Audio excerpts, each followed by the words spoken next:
Compañeros, buenas tardes. Vamos a empezar la clase de hoy. Se recuerdan que el miércoles estábamos platicando sobre los requisitos de la demanda. Empezamos a hablar algo de la demanda y nos ampliamos al platicar algo sobre el artículo 78 del Código de Trabajo, ¿verdad? Ya que alguna de las compañeras hizo la pregunta y eso permitió, pues, explicar el contenido del artículo 78 del Código de Trabajo. Y también, sí, efectivamente, Luis, pedimos que también leyeran, que estudiaran el artículo 77, porque ambos están relacionados. El 77, compañeros, porque son las causas justas de despido, y el 78, que es el artículo que establece que el derecho que tiene el trabajador de emplazar a su patrono para que éste le pruebe la justa causa de despido. Por eso están relacionados. Ahí en ese artículo 78 se dice que si no se prueba esa justa causa de despido, pues entonces eso implica que el juez deba condenarlo a pagar indemnización por tiempo servido, daños y perjuicios hasta un máximo de 12 meses de salario y costas judiciales o costas procesales. Entonces, eso lo vimos la semana pasada. Hace unos minutos les mandé al WhatsApp colectivo que tenemos, les mandé un material que contiene un memorial de demanda, un memorial de modificación y ampliación de demanda y una resolución que admite para su trámite la demanda, ¿verdad? Entonces, esos tres documentos se los envié en un solo archivo, son 9 páginas, ya los tienen ustedes, son 8 páginas, perdón, ya lo tienen ustedes dentro de este chat colectivo que tenemos, ¿verdad? Ya están estos modelos para que puedan incluso ir viéndolos ahí en la clase, porque varias clases vamos a destinar para la demanda. Entonces, tenemos que tener mejor si impreso el material, compañeros, o bien en otro dispositivo, como ustedes consideren. La cosa es tenerlo como que a la vista, mejor si es en papel, porque así pueden ahí mismo hacer algunas anotaciones si ustedes consideran oportuno. Pero entonces ya tenemos ese material ahí que les puede servir de guía, compañeros. Y lo mejor, como les repito, es que si pueden imprimirlo mejor, ¿verdad? Bueno, entonces, de la demanda propiamente habíamos hablado muy poco el día anterior. Em, Algo que es muy importante, compañeros, vamos a ver si habíamos dicho algo sobre en qué consistía, ¿verdad? La definición si la dimos el día anterior. Em,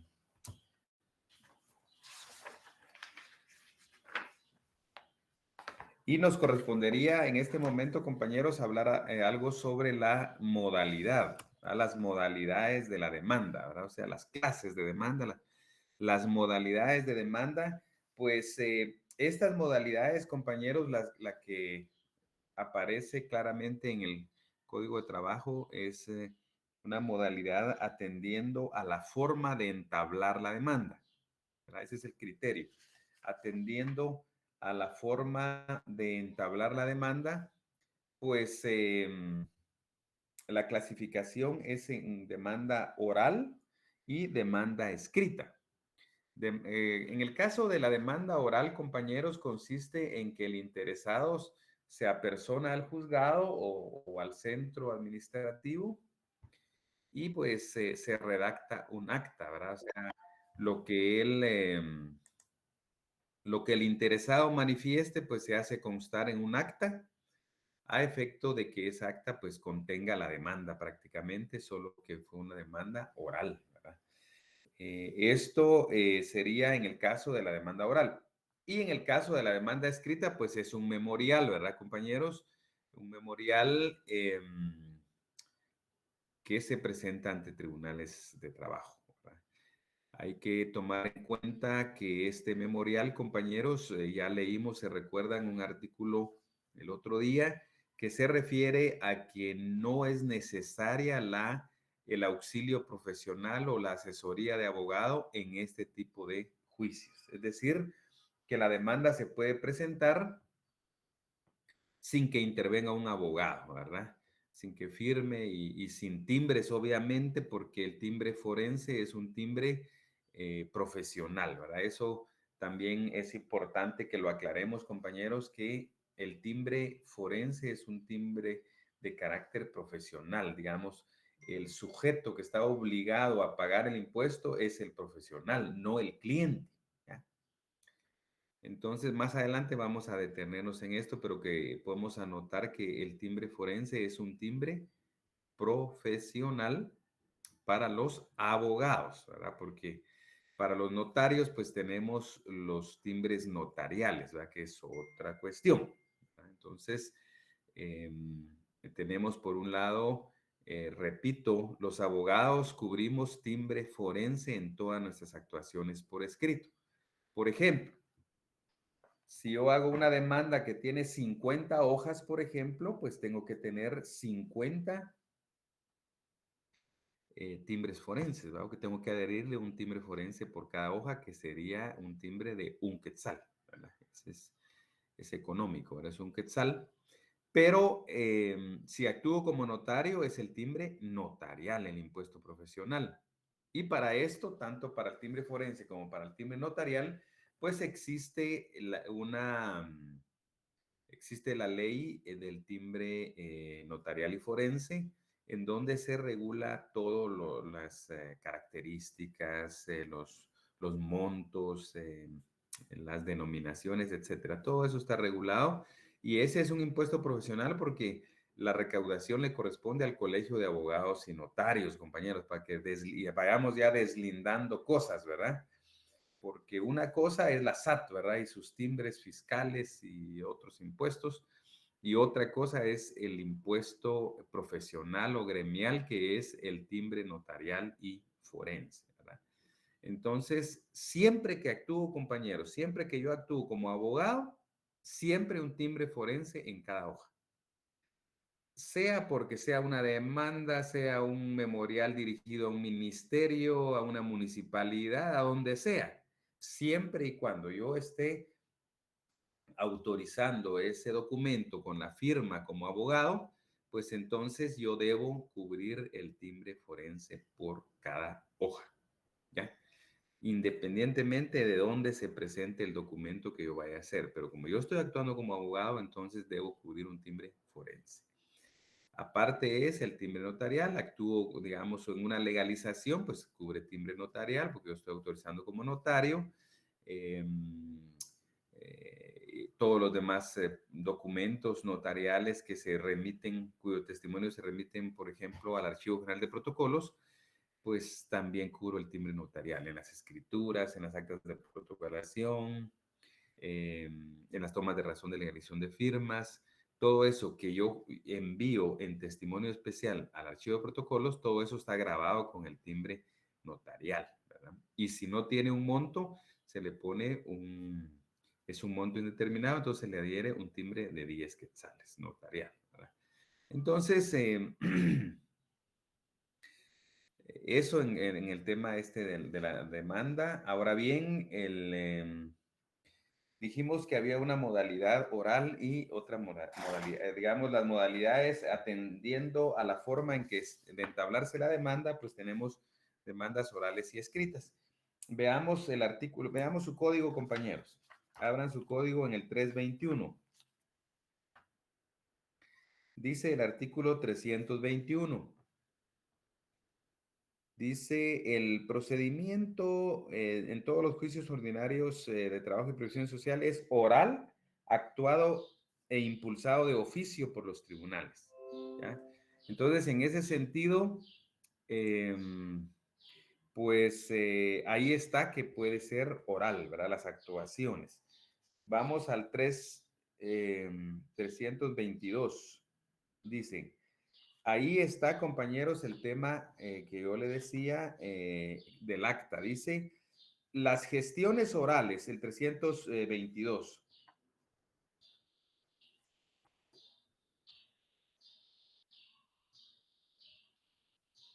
En el 322 dice, las gestiones orales se harán directamente ante los tribunales de trabajo y previsión social, debiéndose levantar en cada caso el acta correspondiente.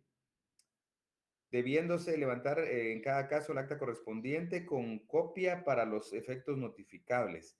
También puede gestionarse por escrito, debiéndose acompañar las copias necesarias. Entonces, ahí prácticamente en ese artículo, compañero, nos ilustra bien sobre estas modalidades en atención a la forma de entablar la demanda, que sería orales o escritas. Dice que si la gestión o la demanda es oral, entonces se redacta un acta, y si es una demanda escrita, pues es a través de un memorial y hay que presentar las copias correspondientes. Bien. Entonces, vayan tomando nota de los artículos, compañeros, que vamos viendo, porque lógicamente son objeto de examen, ¿verdad? Entonces vamos al 332, compañeros. El 332.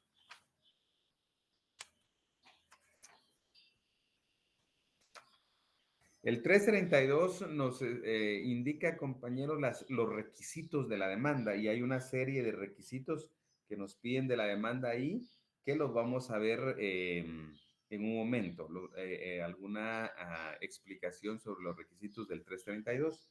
Y en el 333 dice, si la demanda se interpone oralmente, el juez levanta acta ajustándose a las exigencias del artículo anterior. Entonces, quiere decir que el 32, pues básicamente se refiere a qué debe contener el memorial de demanda, y el 333 se refiere a que si la demanda fuera escrita, se redacta un acta, y en esa acta, pues hay que tratar de cumplir con los requisitos del 332, ¿verdad? Entonces, ahí estaríamos, compañeros, con esa primera modalidad de demanda. Vamos a otra modalidad, ¿verdad? Digamos, la segunda modalidad es atendiendo a las pretensiones ejercitadas. Para los que están anotando, pongamos atendiendo a las pretensiones ejercitadas. Entonces, en este caso, compañeros, se clasifica, atendiendo a ese criterio, la demanda en simples y acumulativa. Simple y acumulativa. Simple es aquella demanda que tiene una sola pretensión. La demanda simple. Demanda simple es la que tiene una sola pretensión, y la demanda acumulativa es la que tiene varias pretensiones.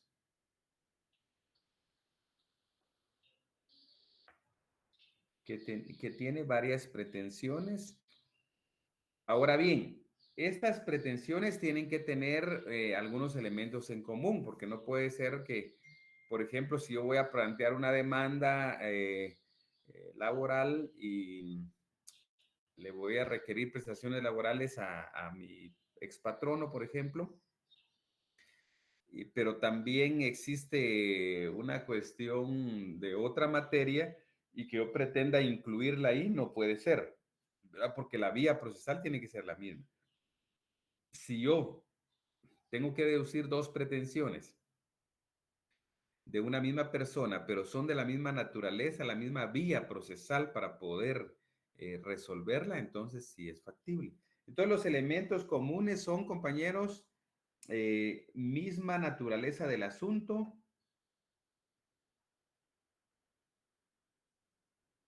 misma vía procedimental, la misma vía procedimental, y las mismas partes procesales, ¿verdad? Esos son los elementos comunes que deben haber entre estas pretensiones que pretendo hacer valer. Repito, compañeros, los elementos comunes de esas pretensiones, cuando son varias: misma naturaleza del asunto, misma vía procedimental y mismas partes procesales. Bien. El fundamento legal para esta segunda, compañeros, dice, vean el 330. En el 330 dice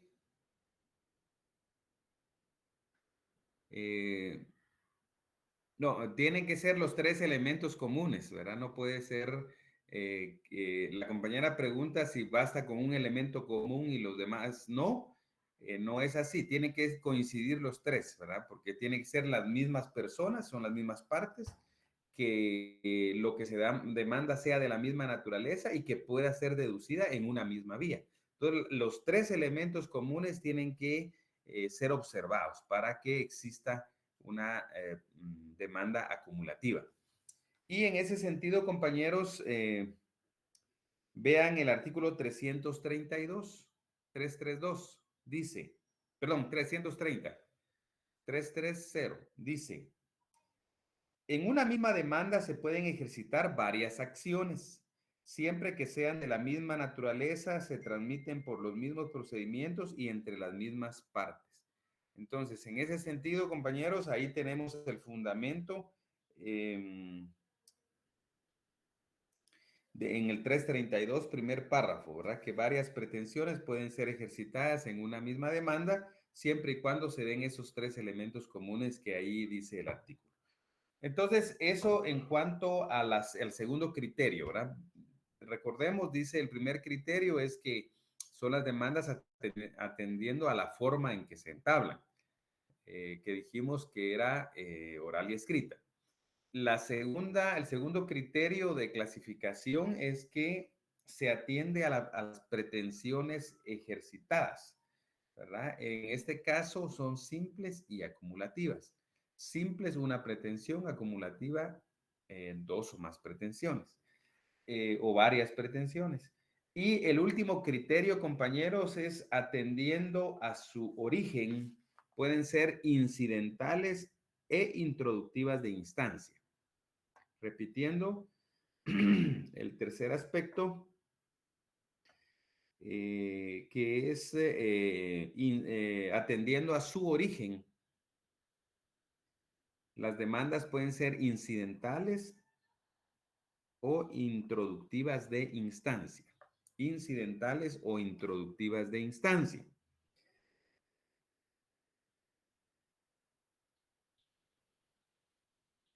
En el caso de las demandas incidentales, compañeros, estas lo que hacen es iniciar un incidente laboral, ¿verdad? Y tenemos algunos ejemplos, ¿verdad? Veamos en su código, compañeros.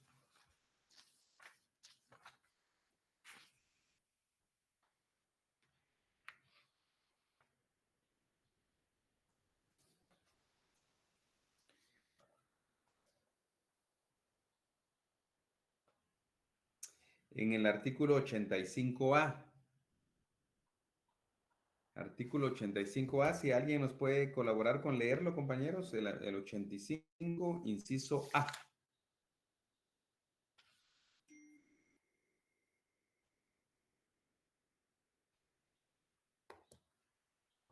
¿Se lo puedo leer yo, licenciado? Por favor, compañero. Muy bien, artículo 85, inciso A. Muerte del trabajador, en cuyo caso, si éste en el momento de su deceso no gozaba de la protección de dicho instituto o si sus dependientes económicos no tienen derecho a sus beneficios correlativos, por algún motivo, la obligación del patrono es la de cubrir a dichos dependientes el importante de un mes de salario por cada año de servicios prestados, hasta el límite máximo de 15 meses. Si se tratara de empresas con 20 o más trabajadores, o de 10 meses si fueran empresas con menos de 20 trabajadores, dicha indemnización debe cubrirla el patrono en mensualidades equivalentes al monto del salario que por el propio lapso devengaba el trabajador, en el supuesto que las prestaciones otorgadas por el instituto de caso de fallecimiento del trabajador sean inferiores a la regla anunciada. La obligación del patrono se limita a cubrir en la forma indicada de diferencia que resulte para completar este beneficio. ¿Sigo, licenciado? Sí, por favor, el otro párrafo. Muy bien. La calidad de beneficiario del trabajador fallecido debe ser demostrada ante el Tribunal de Trabajo y Previsión Social por medio de los atestados del registro civil o por cualquier otro medio de prueba que sea pertinente, sin que se requiera las formalidades legales, que conforme el derecho común fuera procedentes, pero la declaración que el juez haga al respecto no puede ser invocada, sino para los fines de este. Inciso. La cuestión debe tramitar como en incidente. Ahí está, licenciado. Gracias, compañero. Ahí estamos bien. Entonces, anoten por ahí, compañeros, que el 54, perdón, el 85A también es objeto ahí de estudio. En el último párrafo es lo que más nos interesa porque ahí dice, como leyó el compañero, que se tramita en la vía de incidentes. Entonces ahí estamos ante un ejemplo de esta demanda incidental, ¿verdad? Entonces nosotros, si muere un trabajador estando activo, estando laborando, digamos, en tiempo de que está activo, no necesariamente muera en el trabajo, ¿va, compañeros? Porque puede ser que esté en su casa y le pase algo, ¿verdad? O algún accidente o algo y fallece. Pero él está activo como trabajador de una empresa. Entonces, en este caso, compañeros, para reclamar las prestaciones laborales que le pudieran corresponder al trabajador, como ya está fallecido, entonces, pues se tramita un incidente. En incidente, ese es un incidente le llamamos, anótenlo por ahí, compañeros, que es un incidente de declaratoria de beneficiarios post-mortem. Así se llama, incidente de declaratoria de beneficiarios post-mortem. Esto,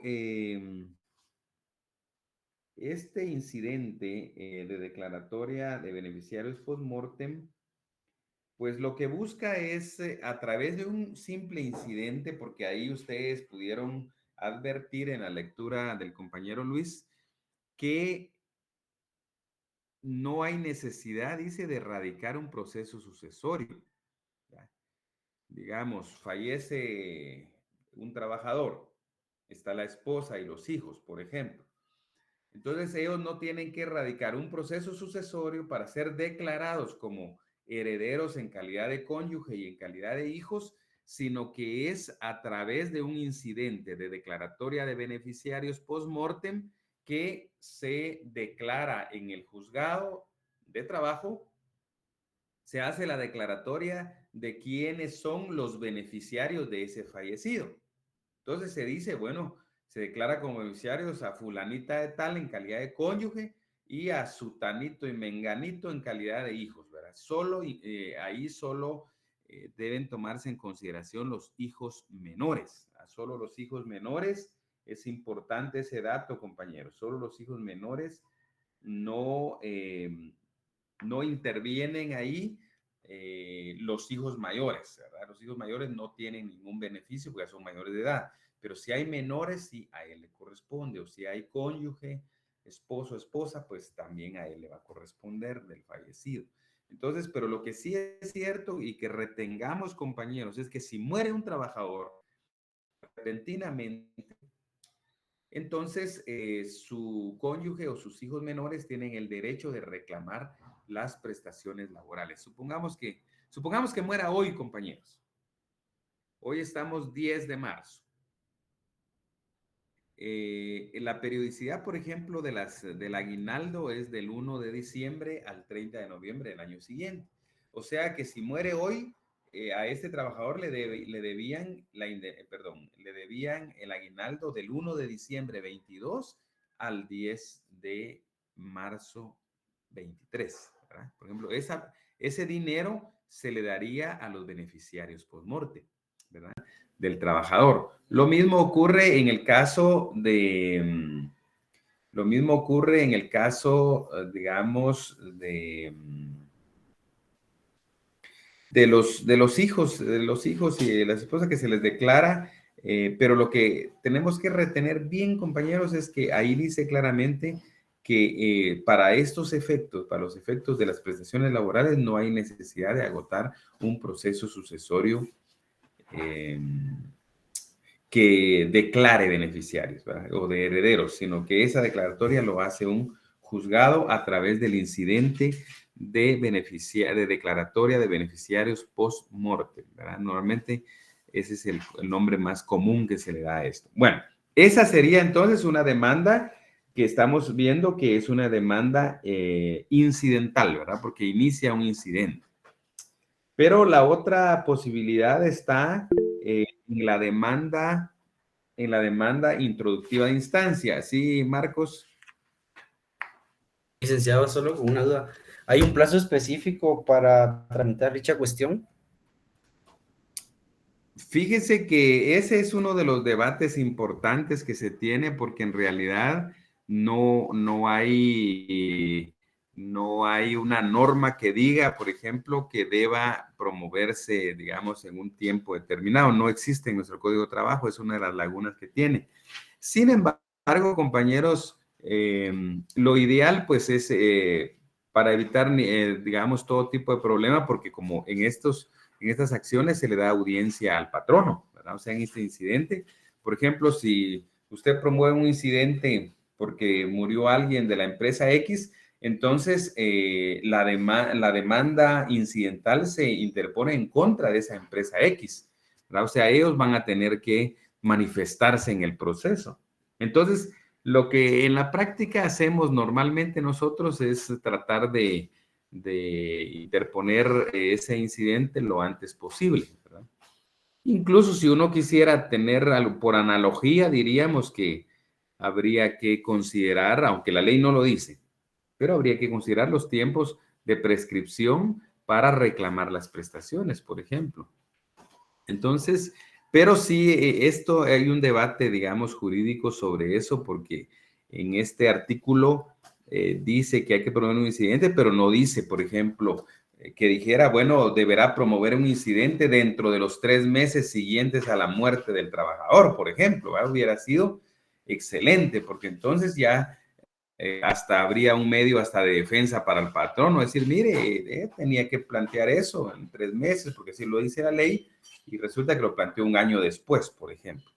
Pero son de las debilidades que tiene nuestra legislación, compañeros, y vean que sí es un incidente muy importante, ¿verdad? Muy importante porque muere el trabajador y entonces puede generarse una indemnización, como lo leímos, y demás prestaciones, ¿verdad? Por ejemplo, si muere hoy, regresemos al caso hipotético de que fallece hoy el trabajador. Otra prestación proporcional, si es de que le venían pagando ordenadamente, otra prestación proporcional sería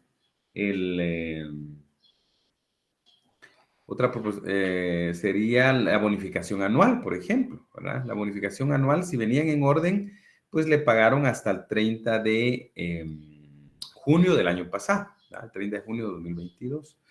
Entonces quiere decir que le adeudan del 1 de julio 22 hasta el 10 de marzo 23, porque hoy falleció, ¿verdad? Entonces todo eso es lo que se reclama y se le entrega por parte del patrono a los que sean declarados beneficiarios post-mortem del trabajador fallecido, ¿verdad? Bien, entonces vamos a continuar, compañeros, con este último criterio que tenemos. Ya vimos las demandas incidentales, ahora hablemos algo de las demandas introductivas de instancia. En este caso, pues, estas demandas inician un juicio ordinario laboral, ¿verdad? Inician un juicio ordinario laboral y estos juicios ordinarios laborales que se inician a través de estas demandas pueden ser de 2 tipos. Ahí, ojo, compañeros. Puede ser que se trate de un juicio ordinario uniinstancial, o sea, de una única instancia. Existen los juicios ordinarios uniinstanciales, es solo una palabra, uniinstanciales y biinstanciales. Los uniinstanciales, su nombre lo dice, compañeros, son de única instancia. Y los biinstanciales es de 2 instancias, ¿verdad?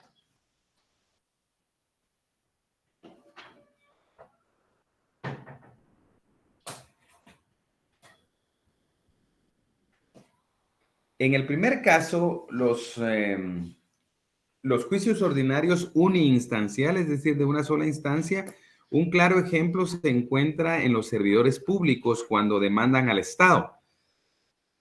Y ha intervenido la Oficina Nacional de Servicio Civil. En estos casos, anoten por ahí, compañeros, el fundamento, que es el artículo 80 de la ley, el artículo 80 de la Ley de Servicio Civil. Artículo 80 de la Ley de Servicio Civil, que establece que estos trabajadores van a promover un juicio ordinario laboral de única instancia.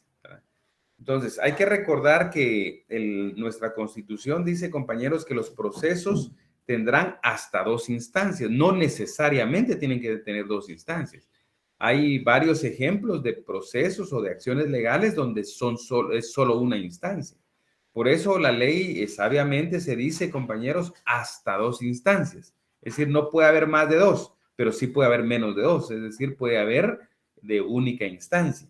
Entonces, en este caso, en el artículo 80 de la Ley de Servicio Civil, se encuentra claramente un ejemplo de juicio ordinario uninstancial, ¿verdad? De única instancia. Luego, el juicio biinstancial de 2 instancias, pues eso es la mayor parte de casos, ¿verdad, compañeros?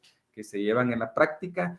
Y aquí pues podemos poner, ya que pusimos un ejemplo arriba, pues podemos poner que un ejemplo es la iniciativa privada. Los patronos privados de la iniciativa privada, pues con ellos son de 2 instancias, ¿verdad? Una primera instancia ante el juez de trabajo y una segunda instancia ante la sala de apelaciones, ¿verdad?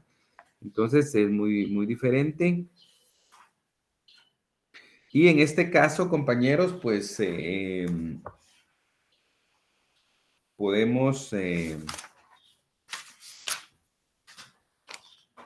considerar como un fundamento para esto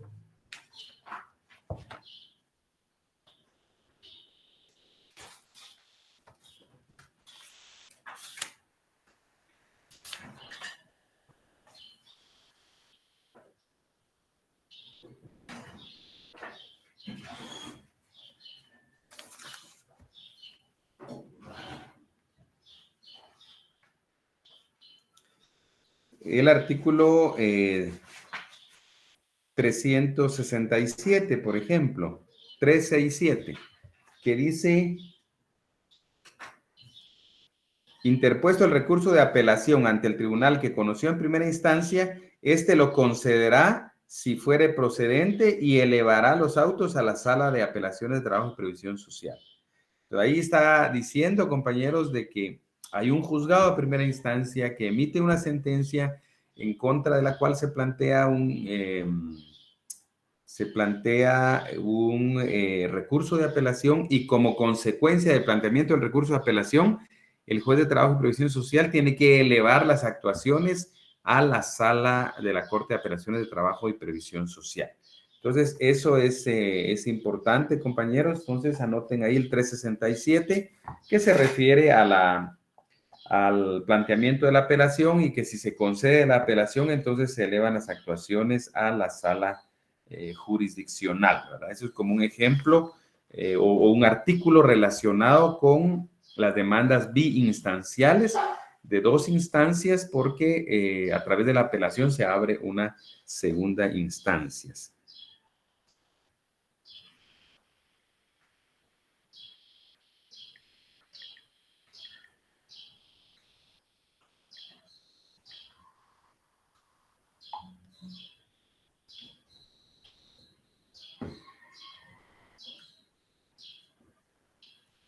Vamos, entonces de ahí salimos de ese tema, compañeros, de las modalidades, ¿verdad? Ese primer tema que abordamos hoy, modalidades de la demanda. Ahora vamos a ver otro tema relacionado a la demanda, que es la estructura de la demanda. Pueden anotar ahí como título, estructura de la demanda. Y pues vamos a ir viendo el documento que les envié, compañeros. Si lo tienen ahí a la vista, pues creo que ustedes mismos se pueden ilustrar más. En este caso, pues la estructura de la demanda, compañeros, está, en primer lugar, está el acápite. Ese es un apartado, es el apartado quizá más pequeño de la demanda, pero sí se considera un apartado, el acápite. El acápite, compañeros, lo que contiene es la indicación si se trata de un juicio ordinario nuevo, esa demanda, o si ya hay algún antecedente, ahí va el número del proceso. En el ejemplo que yo les mandé, compañeros, en el modelo del memorial de demanda, dice en la esquina superior derecha, juicio ordinario laboral nuevo. Eso es el acápite, solo es ese par de renglones, compañeros, a eso se le considera acápite. Repito, si esto no lleva número de proceso, porque es la demanda, con eso se va a iniciar el proceso. Pero ya un siguiente memorial, por ejemplo, si yo quiero modificar la demanda posteriormente, o si se notifica ya a la otra parte pues quiere plantear alguna cuestión al proceso, pues entonces ya el acápite está formado por el número del proceso. Entonces ahí ya se diría juicio ordinario laboral número tal y tal y tal, ¿verdad? O sea, la identificación del número del proceso y el oficial que lo tiene a su cargo. Eso sería en cuanto al acápite. Algunos, pues ahí ponen ahora, por ejemplo, si es juez A, si es juez B, algunos lo ponen ahí. Otros lo ponen cuando se designa a qué juzgado se le va dirigido el memorial. Entonces ahí se coloca lo del juez A, por ejemplo, juez B, pero pues yo consideraría que es mejor que vaya en el siguiente apartado, donde dice juez de trabajo y previsión social, pues ahí se puede poner, en este caso, pues se puede poner, digamos, cuando ya exista cuando exista un número de proceso, pues en un siguiente memorial, pues se coloca el número en esta parte del acápite. Entonces, ese es un apartado muy breve, como ya lo pudieron notar, es pequeño. Luego viene el apartado introductorio. El apartado introductorio, que consiste, compañeros, en que va, si ustedes están viendo su ejemplo, va desde donde dice juez en adelante, y esto va hasta bueno, va por el nombre, la edad, el estado civil, nacionalidad, etcétera, etcétera. Y pues llegaría hasta la parte donde dice, donde termina, digamos, el primer párrafo, ese que tienen en su memorial.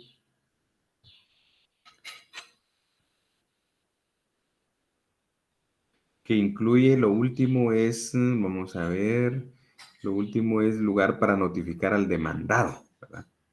Entonces, en ese caso, compañeros, pues hasta ahí, donde dice notificar en el municipio de Villanueva, departamento de Guatemala, hasta ahí prácticamente llegaría la parte introductoria, ¿verdad? Prácticamente es todo ese primer párrafo que aparece ahí, ¿verdad? Ese sería el apartado introductorio. Luego iría la otra parte de la demanda, es el apartado de relación de hechos. Entonces iría desde ahí de los hechos y pues ahí cumpliría, vamos a ver, incluiría este resto de la primera página, primera hoja del material, la hoja 2 y la hoja 3 hasta donde dice del presente juicio, ¿verdad? En la hoja 3, repito, hasta donde dice presente juicio, que es como a mediados de la página, ¿verdad? El inciso G, al terminar el inciso G, pues dice presente juicio. En ese caso, hasta ahí termina el apartado de relación de hechos. Esto...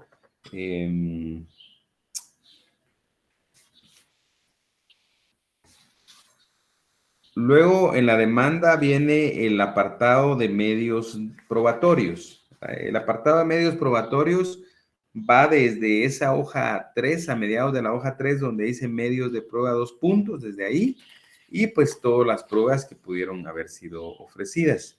¿verdad? Hasta la siguiente hoja, donde dice presunciones legales y humanas que de lo actuado se deriven. Hasta ahí, pues se cumple con el siguiente apartado, que es el de los medios de prueba. Luego viene el apartado petitorio.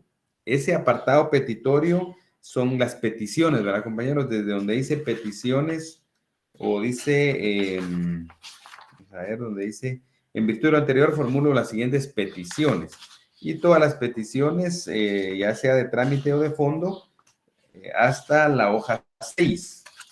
En la hoja 6, como a la mitad de esa página, pues dice que todo trabajo durante la relación laboral. Entonces, hasta ahí diríamos que está el apartado petitorio. Y por último, viene el apartado, si el apartado petitorio termina hasta donde dice costas procesales, compañeros. Hasta donde dice el número 2, se condene a la parte demandada al pago de costas procesales. Hasta ahí termina el apartado petitorio.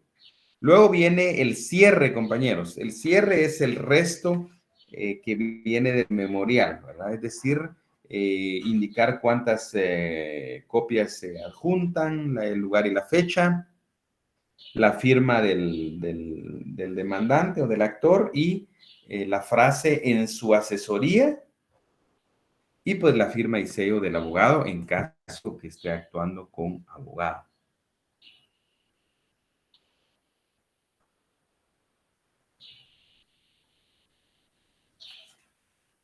Entonces, esa sería, compañeros, el tema de la estructura, ¿verdad? De la estructura de la demanda. Voy a ver si le hago algunos pequeños cambios al material, compañeros. Pues estaba viendo que tiene algunos errorcitos por ahí. Voy a ver si logro cambiarlos y de una vez se los voy a mandar más tardecito, compañeros, para que lo tengan ya así bien para efecto de estudio, ¿vale? Voy a hacer unos pequeños retoques ahí si quieren y se los voy a reenviar para que utilicen ya la última versión, digamos, que se les envía, ya corregida, digamos. Entonces, ahí estaríamos, compañeros, con el tema de la estructura. Repito, para los que estuvieron haciendo anotaciones, tenemos el acápite, que es lo que va en la parte superior de la demanda, que al principio solo se dice juicio ordinario laboral nuevo, pero que en los sucesivos ya se pone juicio ordinario laboral número tal a cargo del oficial tal, ¿verdad? A veces en algunos procesos se pone oficial tal, notificador tal, por ejemplo, ¿verdad? Pero eso es el acápite, el apartado introductorio, el apartado de relación de hechos, el apartado de medios probatorios, el apartado petitorio y el cierre. Esas son las partes, digamos, de la demanda del juicio ordinario laboral. Entonces, vamos a hablar ya de los requisitos que se exigen para el planteamiento de una demanda, compañeros. Entonces, vamos a ver el artículo 332. El artículo 332, veamos su código.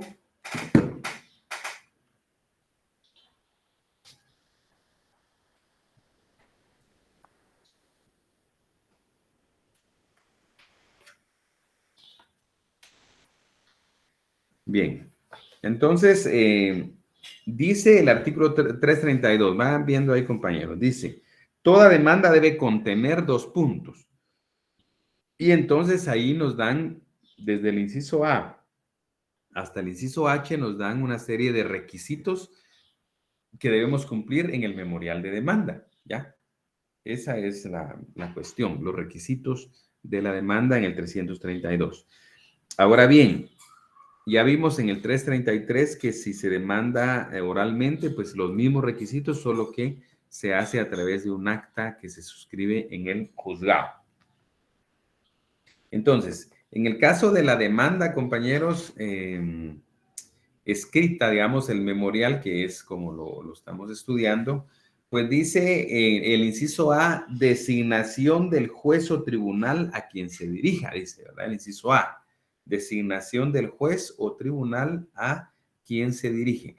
Entonces, esto pues hay que recordar, compañeros, que tiene varias décadas nuestro Código de Trabajo y así está regulado, pero han ido cambiando algunos criterios porque este es aplicable cuando en aquel tiempo pues había un juez de trabajo en cada departamento del país, por ejemplo.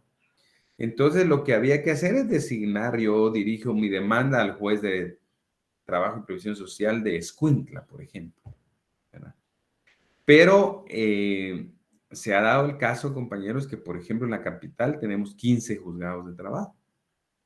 Entonces, cuando ya hay muchos juzgados, que eso pasa hace mucho tiempo también, entonces uno de los problemas que se daba, compañeros, era que habían unos trabajadores, habían unos juzgados que tenían mucho trabajo y otros que tenían menos, porque como cada abogado podía plantear la demanda en el juzgado que él consideraba conveniente. Entonces, si él decía, por ejemplo, es que el juzgado cuarto es un juzgado muy eficiente, muy rápido, entonces voy a presentar mi demanda en el juzgado cuarto. Entonces, cuando nuestra ley dice designación del juez o tribunal a que se dirija, entonces lo que hacíamos en aquel tiempo era decir, bueno, señor juez cuarto de trabajo y previsión social, y se iba a presentar al juzgado cuarto. Con el tiempo, pues esto se volvió un problema, porque entonces los juzgados que eran como que más estrictos, como que caminaban las cosas menos, digamos, resulta que muchos no presentaban demandas ahí precisamente por lo lento que eran los juzgados. Entonces, al final surge la idea de este centro administrativo de servicios auxiliares de la Administración de Justicia Laboral, en donde ahí se presentan las demandas y ellos distribuyen o las reenvían de parte de ahí, que es una dependencia administrativa, las dirigen hacia los juzgados. El juzgado de admisión de demandas, o sea, no el juzgado que va a conocer en definitiva, sino es el juzgado de admisión de demandas. Permítame, compañeros,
bien, compañeros, entonces, al crear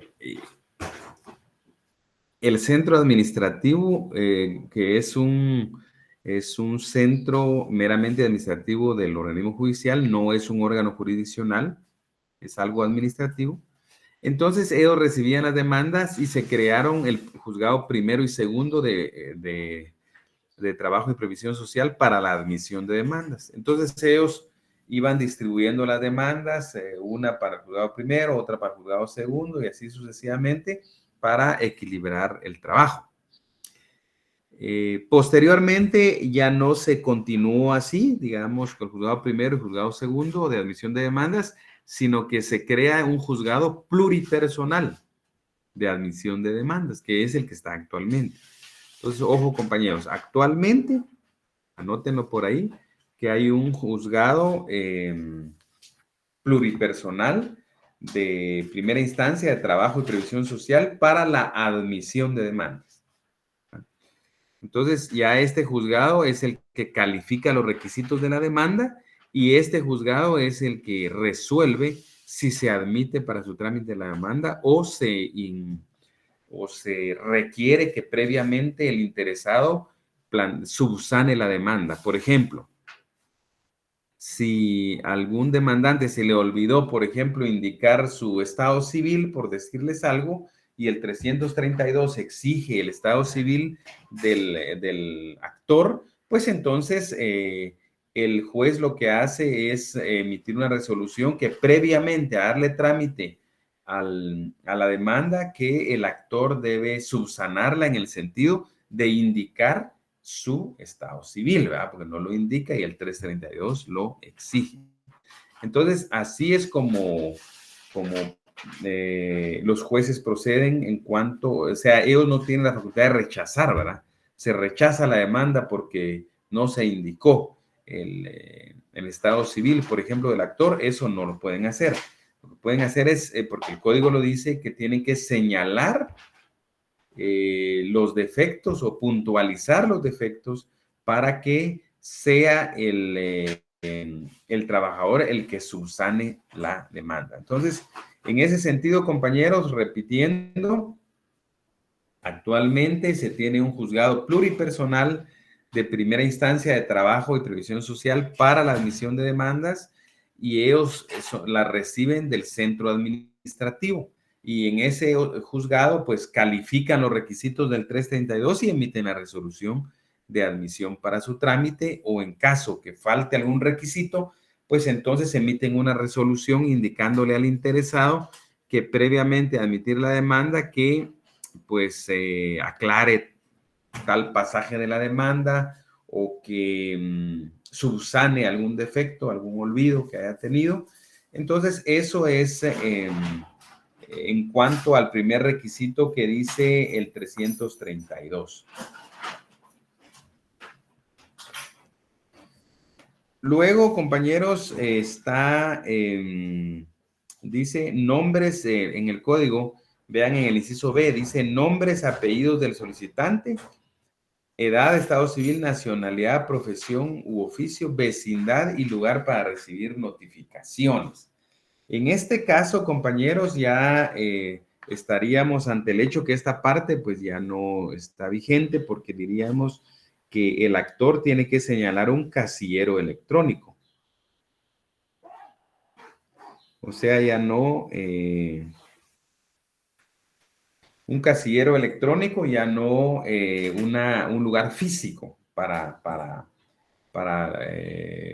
establecer el lugar para recibir notificaciones. Entonces, ojo con eso, compañeros, que sería un casillero electrónico. Pero algo que también es importante en este artículo, compañeros, es que cuando ustedes van, por ejemplo, al 61 del Código Procesal Civil, en ese artículo se indica que hay que señalar el domicilio del que se está presentando. Y aquí pues estamos claros que están pidiendo solo la vecindad. En ese sentido, compañeros, tenemos que tener claridad que en estas demandas laborales no se requiere el domicilio. Lo que se requiere es la vecindad. Ojo con eso.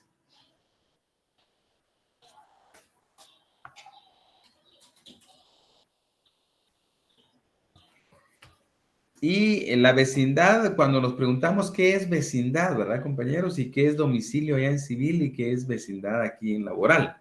La vecindad es la circunscripción municipal donde se reside.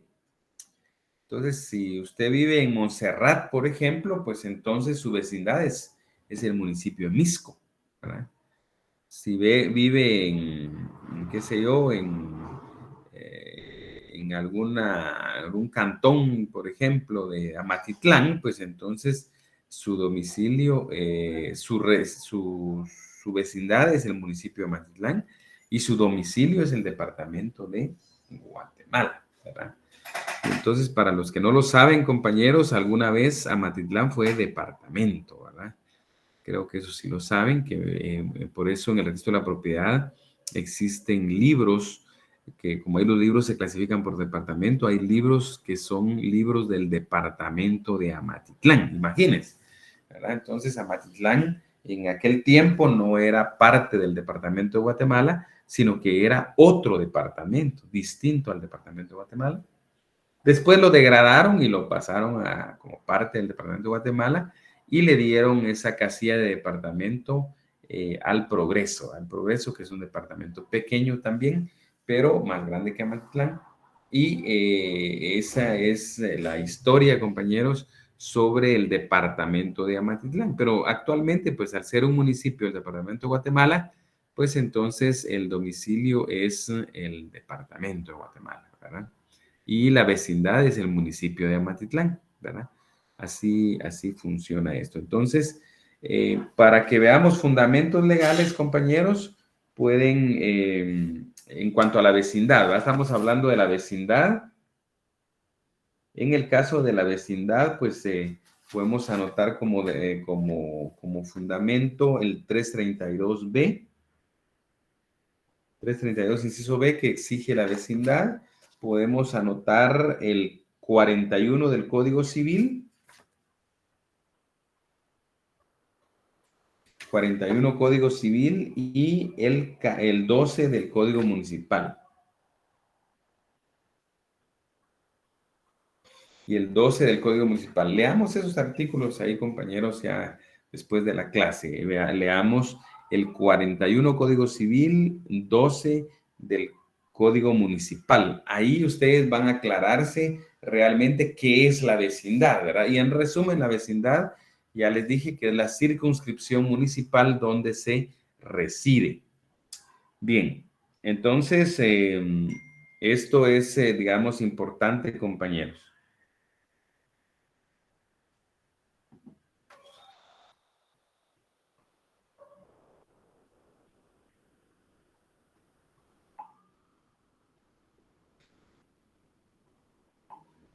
Ahora bien, entonces,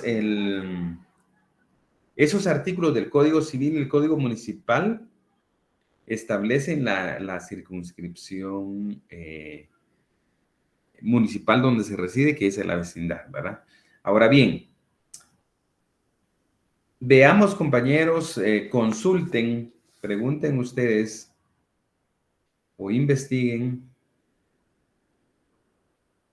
sobre el fundamento legal para decir que el domicilio es la circunscripción departamental, ¿verdad? Ustedes han visto escrituras donde dice de este domicilio, dice, ¿verdad? O demandas también que exige el Código Civil, Procesal Civil, dice de este domicilio o con domicilio en el departamento de Quetzaltenango, por decirle algo. Entonces, quiere decir que estamos claros que el domicilio, en términos legales, es la circunscripción departamental donde se reside, ¿verdad? Entonces, si alguien reside en Villanueva, pues su domicilio es departamento de Guatemala. Si alguien reside en Palín, pues su domicilio es el departamento de Escuintla, ¿verdad? Pero busquen, compañeros, y vamos a ver qué nos tienen ustedes para el próximo día de clases, cuál es el fundamento legal para que todos entendamos, tanto en el ámbito notarial como forense, que el domicilio es la circunscripción departamental donde se reside. Bien, entonces, compañeros, ya por razones de tiempo, pues nos vamos a ir quedando por acá. Recordarles que el examen extraordinario para los que no se lo hicieron en el tiempo normal, pues lo vamos a hacer el próximo miércoles, ¿verdad? Para que estemos sabidos de eso, compañeros. El próximo miércoles sería el examen extemporáneo del primer examen parcial. Y entonces vamos a tratar, compañeros, de subirle sus notas lo más rápido posible, porque ya vieron que ya el siguiente sábado son las retrasadas, la segunda retrasada, y luego pues ya viene el segundo parcial también, ¿verdad? Entonces, al final de cosas, pues hay que correr un poco, ¿verdad, compañeros? Pero la cuestión está en que hay que ir viendo esto. En el caso del memorial, los memoriales que les mandé, les voy a hacer un pequeño ajuste ahí que vi algunos errorcitos y les voy a mandar ya el corregido, ¿verdad? Para que lo tengan ya de una mejor manera para efectos de estudio. Entonces, pues es un gusto saludar a los compañeros. Pasen feliz tarde, cuídense. Buenas tardes, licenciado. Igualmente.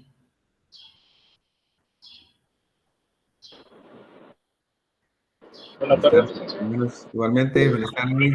Feliz tarde, licenciado. Igualmente, compañeras. Feliz tarde, licenciado. Feliz tarde. El compañero que pregunta sobre el examen extemporáneo, su carta, pues súbala al mismo chat por WhatsApp web, compañero, ahí al chat colectivo para que tengamos ahí el dato. Feliz tarde, licenciado. Feliz fin de semana. Igualmente, gracias.